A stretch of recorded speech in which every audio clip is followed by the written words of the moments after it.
but I don't know if you remember back in 2019.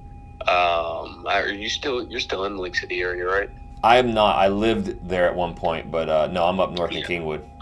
Oh, okay, gotcha. Well, there's a murder suicide there back in 2019. And I don't know what happened with the property after that happened. But I know there's some squatters in it now. Yeah, so the most twisted story ever. I'm going through, I got great numbers. I'm going to buy this flip. And then I find out there's a murder suicide apparently in this house. So you're going to hear that full conversation. Like always, I document everything on this house flipping YouTube channel. But first, let's rewind the clock and let's go to the beginning of this deal and everything of where we're at right now. Oh, and after I was done shooting this video, Hard Money called me back. He actually knows somebody who got that house into contract before. The craziest, I'm talking craziest situation you will ever hear. Hard Money calls me back and tells me what actually happened in that house and who the squatter actually is. They know who it is. So that's gonna come up a little later in this video, but we gotta go back, rewind the tapes, and show you how this whole thing came about. So just 3 or 4 months ago, I went from being a rookie house flipper, basically being scared to do a flip for 2 to 3 years, to now I have the opposite problem. I am dying to buy more properties.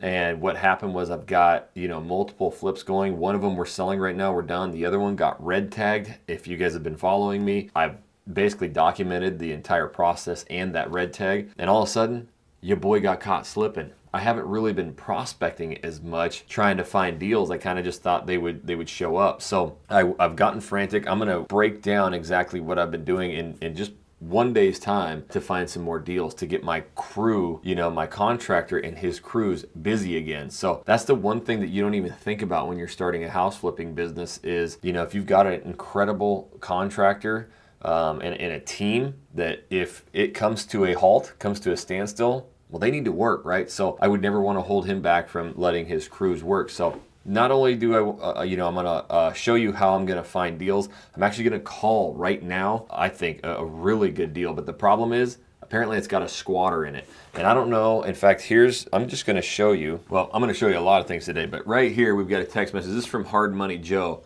So I texted him the property, and the one thing that he said is just, hey, I'd get some background on the squatter situation. If he is a tenant, how much was he paying, and when that lease expires? The lease would have to be honored. So let's say it's way under market, and then you file an eviction after closing. By some weird chance, he catches up on what's owed, the lease has to be honored. So the numbers look good. In fact, I'll bring up the deal right now so that you can see it. I've been cruising through deals just left and right, and this one came across my desk here, and it's in League City, Texas. They want 149, and immediately, again, I've broken this down so many times on this channel. If you aren't subscribing yet, I'm documenting starting a house flipping business from literally the ground up. Didn't know anything 3-4 months ago to now doing multiple deals. And the one thing I've noticed, a lot of these wholesalers are gonna put, what they think the ARV is in there, over 300. So immediately this looks like a great deal, right? 150 and the ARV of 330. But I did look it up. I went to my favorite website. It's down actually in my description. I think you can get onto it for free. I pay for it now because I don't know how to comp, and guess what? This thing comps for me. It's been the best tool for a rookie house flipper, especially not having a real estate license. So first thing I do is pull it up, and you can see right here, estimated value of 270. So this thing does a pretty good job of like estimating what it thinks the value is, and that's a lot of times not even really indicating a good like flip. So I'm like, okay, maybe it's even more than that. Maybe that 300 is about right. So I have the ability to go right here. Dude, this is driving me nuts. The one thing about you, Propelio, why do you do this? Okay. Comparable sales. What I like to do is just kind of scroll in and look. So right away, the one that we're looking at is a 3-bed, 2-bath, 1,600 square foot. So like right here, 3-bed, 2-bath, 1,300 is 288 sold. 275 sold for a 4-bed, 2-bath. This house is pretty similar, really, other than it has one extra bedroom, but maybe I could convert one or whatever. But I just like to see that one, there's a bunch of solds around it, and two, right there, you've got a really pretty, and it's not even that updated, right? I mean, that it's decent, but really dark cabinets and all that. So I was like, okay, we've got ourselves a pretty good deal right now. Again, the only thing I want to make sure that I'm not doing is like, because I want to buy a house so bad right now to flip, to get another one going, is that I just make a bad financial decision, right? And that is another thing that you need to worry about when you're house flipping is you're going to get this bug. I've never had a tattoo in my life, but from what I hear, people who got them everywhere, they're like, yeah, once you get your first one, you just like got to get more and more. I would compare that to flipping. And I always wondered for like 2 to 3 years, I read every book, all the podcasts, and I just couldn't get over the hump to flip. But I was like, how is this dude in 2 years doing 100 flips? Like, I just don't get it. And now I'm in this and I'm like, oh, I see it. Like I'm addicted. I want 5 of these things going. So like I said, I kind of slipped up on my prospecting for a couple weeks and was working more on just the flips. And to be honest, shooting all these films for you guys that I didn't find any deals. So now what I'm going to do is I'm going to show you real quick what I did yesterday. So this is 21 hours ago. I went into all the Facebook groups. So if you go back, video number 2, I think it was, and many other videos, I've shown how I got started, because finding the deals is pretty difficult, but there's a bunch of real estate investing and flipping Facebook groups. So whenever I'm kind of desperate for a deal, this is what I put: cash buyer, looking for a few flips to buy, 2 to 3 bed, no bigger than 1,500 square foot, 150K. You know, I kind of put, this is what's called a buy box. So you need to kind of come up with a buy box. And when you're brand new into flipping, you don't even really know what your buy box is, right? But you need to kind of hone in on some areas and look. But now I've kind of got this, right? So this gets, and just let me warn you, you're going to get a bunch of random comments, you know, and sometimes you get great comments, sometimes you don't.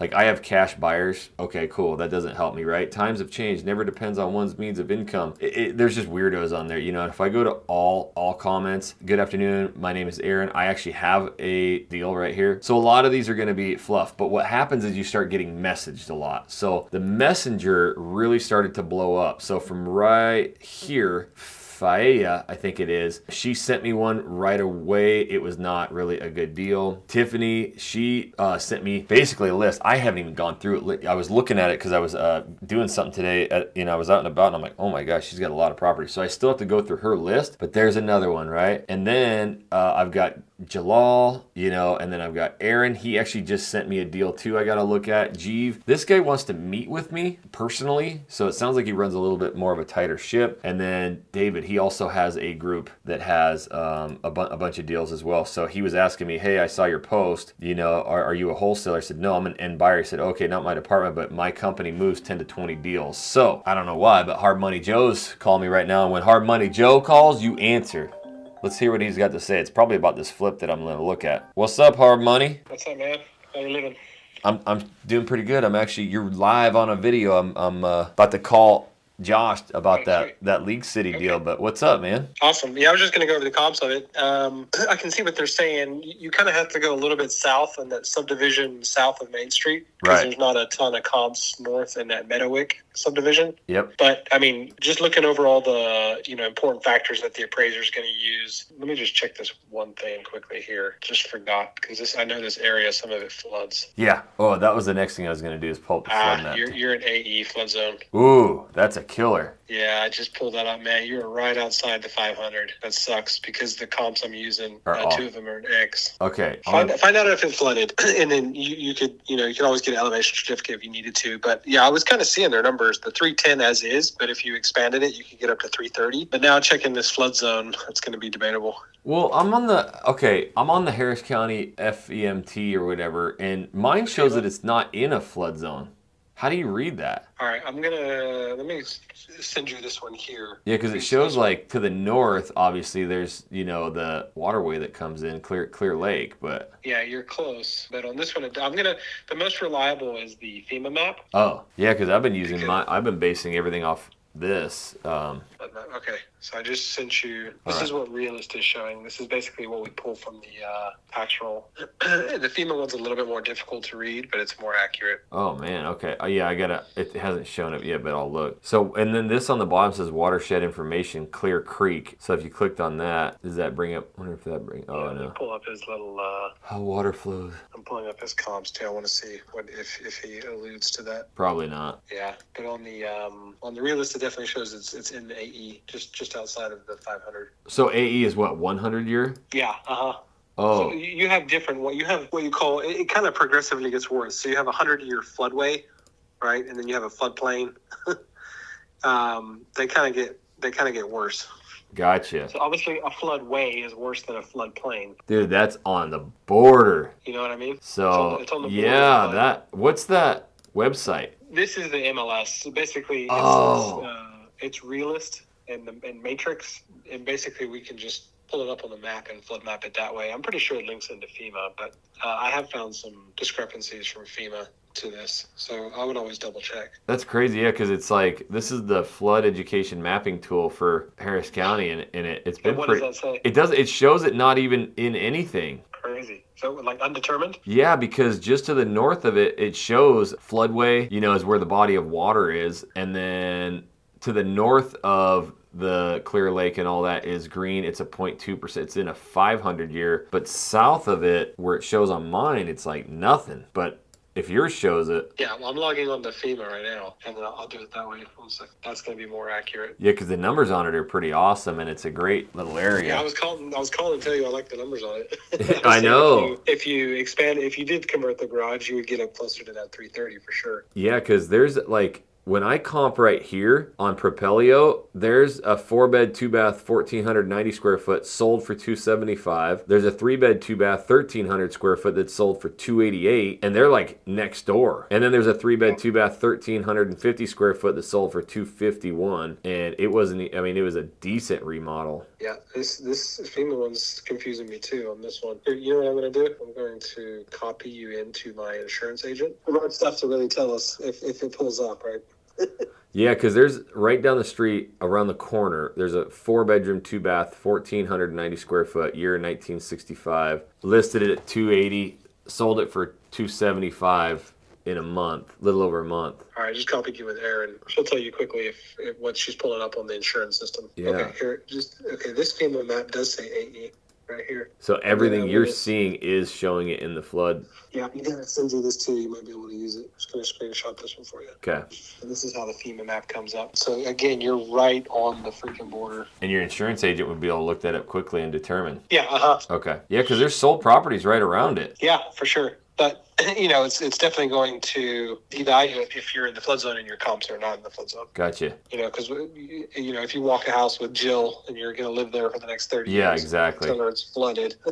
It's funny because all these sold ones are to the north of it, towards the water. It's weird. You never know. Yeah, and it doesn't say, like, I'm reading all the hard descriptions and none of them are talking about. All right, have a look at this one I'm sending you. Well, yeah, your insurance agent, he'll be the best. Yeah, for sure. And I would always verify before you put up earnest money on it if you got any questions. The insurance agent can always tell you. Gotcha. But here you go. Yeah, the What'd you do? Just email me? Yeah, it might take a second to come up. I just screenshot the female one. It's funny. I'm talking on this video. I'm like, once you get a couple flips going, you kind of let off the gas on the prospecting. And now I'm like, well, we're selling one. The other one's got permit issues, and I'm like, well, shit, I don't have anything going on. So now I'm like frantically trying to find some more. I told you at the beginning, right? The lead generation is the hardest nut to crack. Dude, well, you let off the gas for a little bit.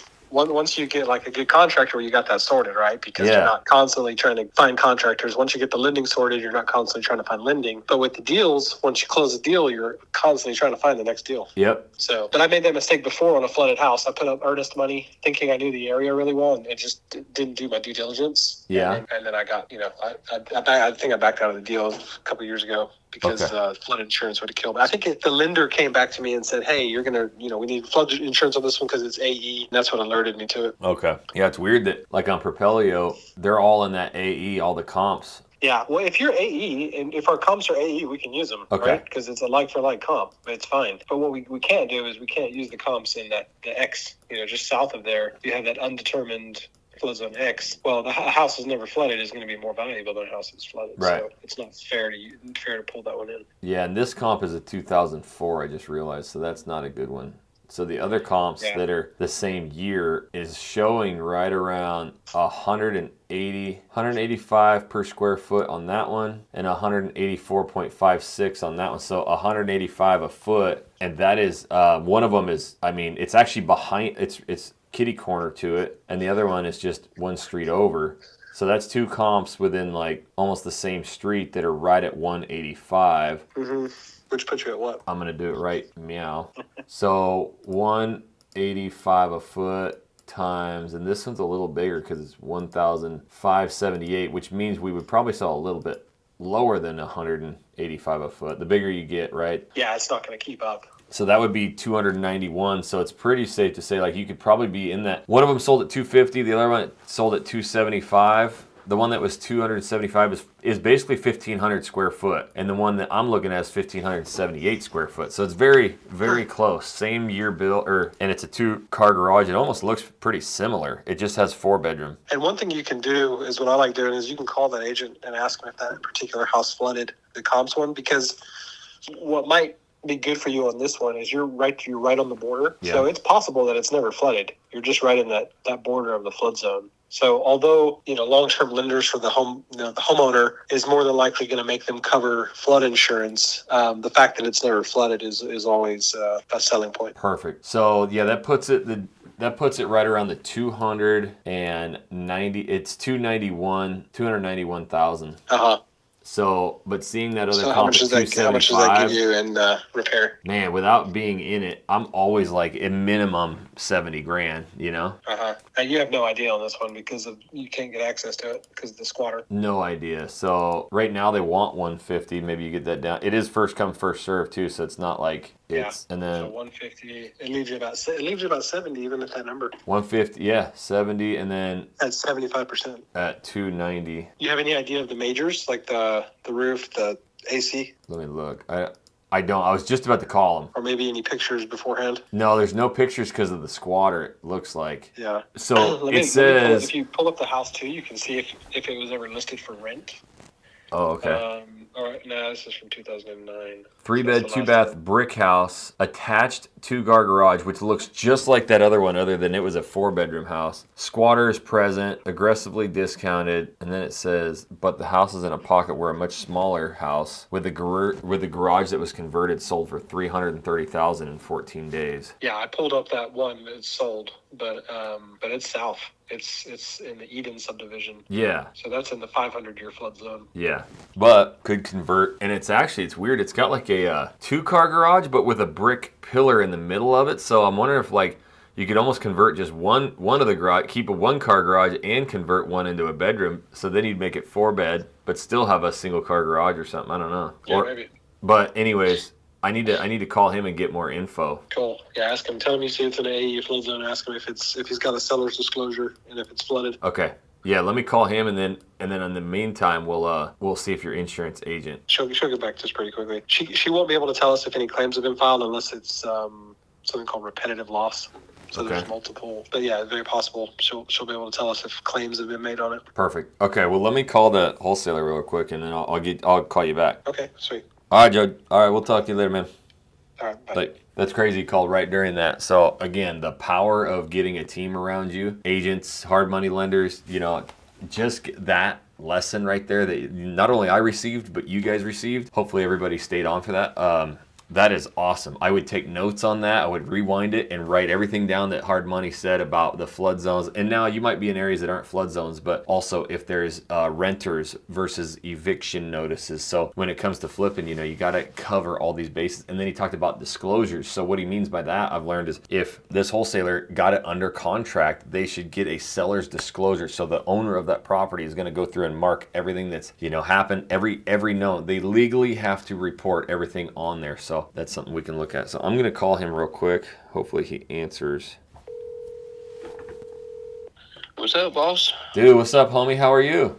I'm good. How are you, man? I'm doing good. What's up with that League City deal that you just emailed over? Man, there's a story behind that one.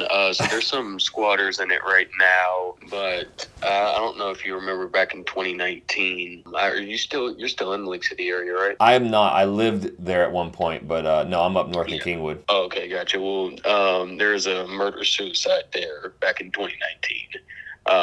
And I don't know what happened with the property after that happened, but I know there's some squatters in it now. It's probably going to need either an eviction or go talk to them and do some cash for keys.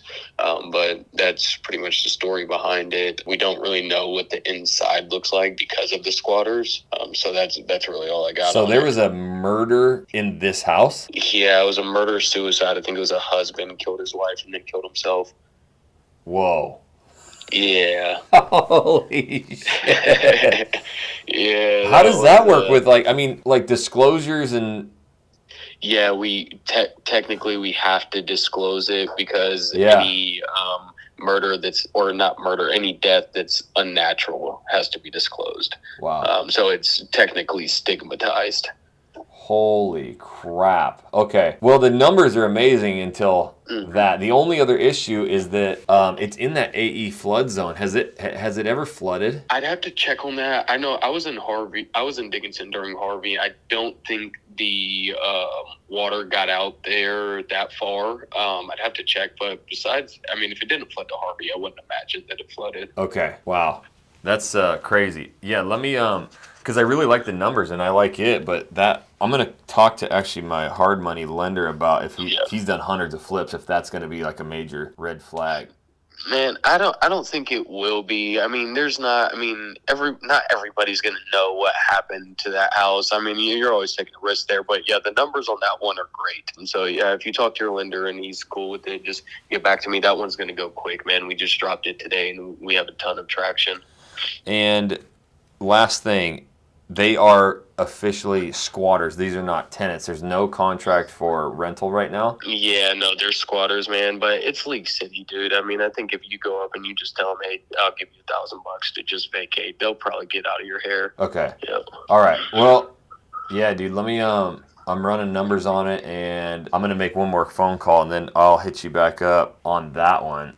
And then I noticed you had one. It's almost like Pasadena area. It's South Houston. Yeah, we have one. We have one in Houston. That one's 5630 Rue Street. Yes. We're asking $130K for that one, and then we got another one out in Montgomery. Yep. It's sitting on a 7,000 square foot lot, and also is being sold with the adjacent 7,000 square foot lot that's cleared. So you really could buy that thing. We're asking 120. You can sell the adjacent 7,500 square foot lot for $40K all day long. I mean, there's wooded lots out there selling 35 to 60K. So you could be all in at 80. And I think there's some room there. Even if it was a $60,000 reno, I think you could put the 60K into it and then probably sell like 215-ish. Okay. So it comes with a 7,000. It says the lot is 15,000. Is that including the 7,000? Yeah, that's correct. Okay, so the property has its own 15,000 square foot lot, and then there's an additional 7,000. No, the property's sitting on 7,500 square feet, and then there's a lot right next to it that's just cleared. That's another 7,500 square feet. Okay, yeah, it looks really big, but it looks like it's in front of it. Okay. The adjacent lot. Yeah, I'm gonna look at the pictures real quick, but I don't believe so. Hey James. That additional lot, it's on the side of the house? It's right next door to it. Like, the house is right here. Next to it. Okay. Yeah, no, it's next to the house. It's not in front. Oof. This one's... Yeah, it needs some work. Yeah. Okay, well, cool, dude. Let me, dang. Okay, now I see it. Yeah. Perfect. Let me, Hey, how are those, did you ended up buying two in Baytown, or did you just two get in one? Baytown. I'm listing one right now, and the other one got red tagged, so I'm kind of on a halt. So I'm like, dang, I need some properties like ASAP. Dang, man. But the other one you're already relisting? Yep. And we would be done with probably the other one too, dang near, if we didn't get stopped about a week and a half ago. And the process to get it done is taking forever. So man, y'all move quick. Well, let me know when it's up. I'd like to see it. Okay, yeah, we're getting listing pictures of the first one today, so we'll have those the next day or two. I'll send them to you, but I'm gonna make one call real quick about that League City deal, and then I'll call you back on it. All right, for sure. All right, sounds good. Okay, talk to you soon. All right, bye. Bye. All right, so that's a little different. There's a murder-suicide in this house. I don't know. They're like a part, like you don't. What do you do? Because I just feel like it's almost greedy to think like, oh, there's a murder-suicide, so I'm gonna get this and flip it. I don't know why I have like an issue with it, just like a personal level. But anyways, I want to call Hard Money about it and just tell them about that. And then we need to figure out more about, in fact, I'm going to see if they emailed us yet about that flood zone. I don't see anything yet. So I'm going to call Hard Money back and just tell them about this murder-suicide thing, and then talk to them also about this other deal. Hey, What's up, man? what'd you find out? Some crazy Shito. So I call him and he's like, yeah, he's like, So I lived down that area. Do you remember about 2019? There was like a murder suicide down in that area. I'm like, I don't know. I didn't live there. He's like, yeah, it was in that house. And I'm like, oh. So then I know that house. I do. I know that. I know the guy who originally got that house. That's crazy. no way. Yeah, his name's David Garza. He's a local like wholesaler, and he does flips and stuff. But yeah, I know that house. That's crazy. So he got it and couldn't do anything with it. So, and he said the squatters are in there and it's just squatters. Like, that's all it's been. Yeah. He's like, oh, it should be not too bad. Go give him $1,000 cash for keys or something. Let him get out. I don't know if it's that easy or not, but. Well, there's your thumbnail, man. Murder house. Dude, for real. But have you ever flipped one of the, like, you got to disclose that. Like, how do you deal with it mentally? Like, I have. Mentally, it doesn't bother me because almost every house that was built in the 60s or 70s has got someone who's died or something in there. The kicker is that it does have to be disclosed. If it's a murder, there's a certain time frame. I believe it's 7 years. Gotcha. And it varies state by state. So on a flip, yeah, you got to disclose it, and people do get kind of creeped out by it. What happened with yours? Like, what went on? I haven't flipped one that was an actual like murder where we sold it. Yeah. I've had a couple like weird ones. I had one where we found out that the guy committed suicide in front of all his kids in my house. And it's a rental. So actually, as a rental, you don't have to disclose it. Oh, okay. So, and I don't believe you have to disclose suicide. So apparently this was like a murder suicide. It was like a... So you have to disclose the murder, but not the suicide. Man, yeah, because the husband went crazy, whacked the family, and then whacked himself, which he should have done it the reverse order, but... Yeah, exactly. From what I recall, this sounds crazy, but from what I recall, and speaking to David, he killed her in the garage. Yeah, crazy. I know. So... Man, I don't know. Because he killed her in the garage, but I don't think so. I mean, I think you just have to plan on disclosing that because what happens is if you didn't disclose it, and they're talking to a neighbor like 2 years later, and they say, "Oh, well, it's a shame what happened in that house." Yeah. And they're going to come back and they're going to sue you for not disclosing it. It almost seems like, well, he said it's got a lot of interest because everybody's seeing the numbers. Yeah. But man, I was just a wholesaler didn't, but it's a killer deal. It's awful. Like, there's a mental aspect to this where I'm like, that's hard to like pill to swallow. Yeah. And disclosing that is, wow, that's crazy. Yeah, and then finding out, it's in a flood zone or whatever. That's... What did he say about the flooding? He didn't know. He did not know personally. I mean, I'm sure there's gonna be a ton of interest, just like you had, because the numbers look good. But now you've got the murder situation and also the flooding situation. Man, okay.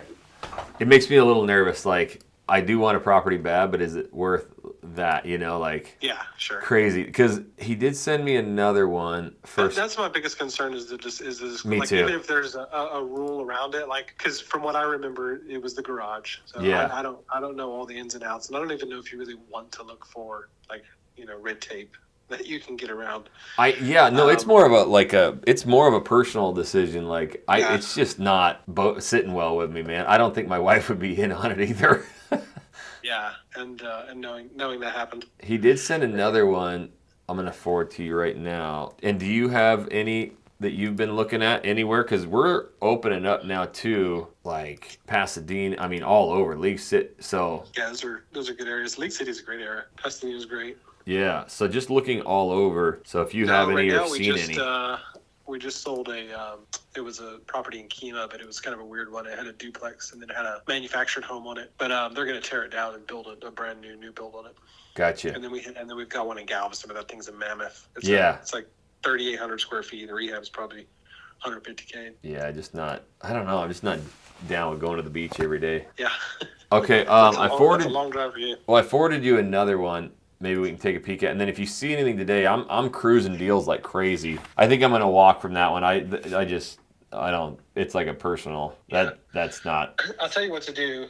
Yeah, what I would do. I mean, these wholesalers get them to keep sending you deals, but if you can, I would start. Let's start talking about getting that direct mail and also potentially getting a VA on those realtors. The 60,000 realtor list I sent you. Yeah, let's. I can promise you that if you hire somebody to call the realtors from that 60,000 list, you'll get 2 or 3 leads a day, realtor leads a day. Okay. And those are going to be meatier than wholesaler leads. And if you get a really good deal from a wholesaler, like I was mentioning before, like it's either they're a little bit newer to it or they made a mistake.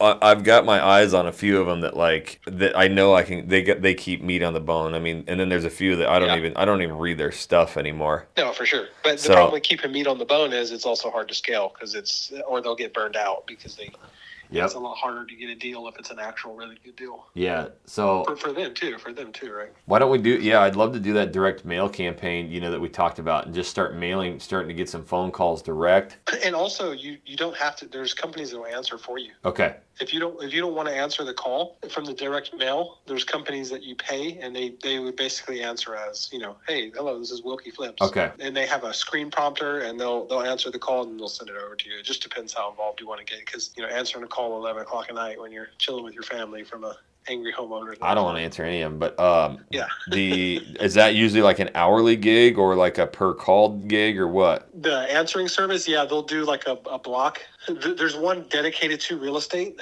It's called Call Porter, and Call Porter, it's like $500 a month, which is pricey. And there's definitely much cheaper options out there. Okay. But they all they do is they're based in the U.S. Gotcha. And all they do is answer calls for investors all day. Okay. So they know the gig. They know how to speak to the seller. They know the questions to ask. Everything is recorded. Basically, at the end of the call, they're like, "Oh, well, my boss Jackson's going to come walk the house." They'll even work in your schedule, so they'll schedule it for you. Wow. Yeah, I think I need to set something up like that. Like, if we really want to scale this, doing 20, 30, 40 a year, like, I got to start getting some systems in place that way. Yeah, it hurts the actual cost, but if you look at it, all it takes is one deal. And right. That one deal where you're getting it $30,000 cheaper than what a wholesaler would have sent it to you, that's going to pay for like damn near the whole year. Yep. Obviously, for sure. It hurts to make those monthly payments, but good system is direct mail, outside of the realtor system, direct mail, and then follow that into a call answering system, and you're never interacting with them until you're getting belly to belly with the seller. Okay. And then even then, you can even get your money, Mike. Money. That's what I was thinking. Just have him call him. Tell him that I'm covering all the marketing dollars and I'm covering all the things. So I'm not going to give you $10K. I might give you $2,500 a deal, but I'm going to feed you leads to talk to. Okay. Well, yeah, maybe tomorrow let's hop on a Zoom and like build out something like that, because I'm ready to go. Yeah. Yeah. Once you get those leads coming in regular, it's good. Okay, let's maybe tomorrow schedule a time we'll hop on a Zoom and build out some lead gen. Okay, sweet. I forwarded you over one more deal, and then if you see anything today, like I'm kind of looking. I'd love to try and buy something today, tomorrow, almost. If we could find a good one. Yeah, we're doing a sweet loan in Kingwood for another borrower. Oh, nice. If that for whatever reason doesn't work out, I'm sure it'll work out, but it's a really good one. Cool. I wonder. Yeah, I saw a couple Kingwoods come through the other day. That one that we sent. Anyways, I'll holler at you. I'll holler at you a little later, man. Okay. Okay, man. Later. Bye.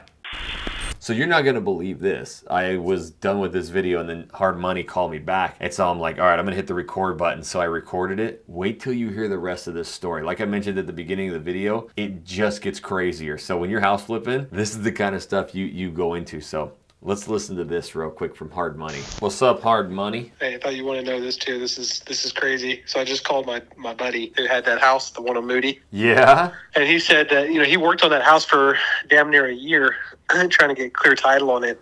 The squatter who's in there believes he owns the house. Whoa.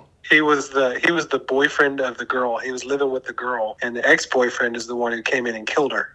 Whoa. So he's been living there saying he owns the house, and technically her only relatives was she had 2 young kids, so they would be owed the house right through. Yes. And but they're young, and the courts they're in foster care now, and they have no interest in trying to get a resolve where they get the house. So this guy's just living in the house for free essentially, but he's claiming that he owns it. Oh my good, and he ain't leaving. That's too good of a situation. He's not leaving. There's absolutely no chance he's leaving. And the cops can't do nothing about that? It becomes a civil matter, because if he has paperwork that says he's rightfully there, they're going to tell you to bring it through the courts. What? Dude, that's crazy. Yeah. Man, I'm glad you got all these connections, man. That's like super inside info. Well, I was worked on this house. I can't remember when he had it. It was probably a year and a half, 2 years ago. It was right after it happened. So let me ask you this: how are they getting it into still a mess in the garage? How are they getting it into contract? Well, you can put anything into contract. Like I could come to your house and your kids could sign me your house, but it doesn't mean that it's going to clear title. Right, but who's who are they talking to go like, okay, if we buy it for 150, we'll pay you this. Like, who's getting that? Yeah, that's a good question. I don't know who has it. Maybe that crazy ex-boyfriend. Well, the ex-boyfriend's in jail or dead. Or sorry, not ex-boyfriend, but the boyfriend of the. Wow, he's living there. I know. Maybe he's the one who's like, all right, pay me 150 and I'll get out, but figure out how to do it. And everything. Yeah, his dated guy met him and everything, and yeah, he's not leaving. Woof, that's messy. All right, well, let's find one a little less messy. Yeah, that's crazy. Literally and figuratively. Yeah, exactly. All right, man. Okay, man. Later. Bye. What? So I think that's where I'm at in this business. It's amazing to get started with the wholesalers, finding deals, getting your feet wet, walking properties, contacting, finding contractors. I was just in a Facebook group and there was a contractor and it's like, hey, I'm looking for more work. I do, everything when it comes to, remodels. So those groups have a lot of contractors, but, we want to scale this to 20, we were thinking about trying to do 20 this year. Right now it's April. So we're on our third already, but you just can't do it living off the wholesalers. As you see, they take a lot of the dough, and then the really good price ones, like we just found, may have a murder-suicide situation in it. So not saying you can't find good deals. The first 3 houses that I bought for flips all came from wholesalers, and we've made, well, we haven't sold 2 of them yet, but, it's looking like we're going to make pretty decent spreads on those. But I think in order to do this, so subscribe, because what I'm going to do in one of my next videos is I'm going to get with Hard Money Joe, and we're going to build out our own, direct to mail and lead campaign. So we're going to be able to, start generating our own leads. And then I think what I'll do is, again, I feel like I'm talking to you directly. If you've been watching all my videos, you know who all these people are. I'm going to send them over to Money Mike and just have him close the leads. And then, yeah, instead of a $10, $12, $15,000 fee, it's just $2,500 to close them up, get them as cheap as possible. I don't know. But if you want to build out lead generation, grow your house flipping business, this is the channel, homies. Make sure you guys are subscribing, comment all your questions. We've been answering everything. Even Hard Money Joe's answering them. And if you're new into flipping, I think this is probably the best video you could watch. I actually tour 3 properties in one day and I buy one of them. It's one of the ones we're selling right now. So you're going to hear me talk to wholesalers.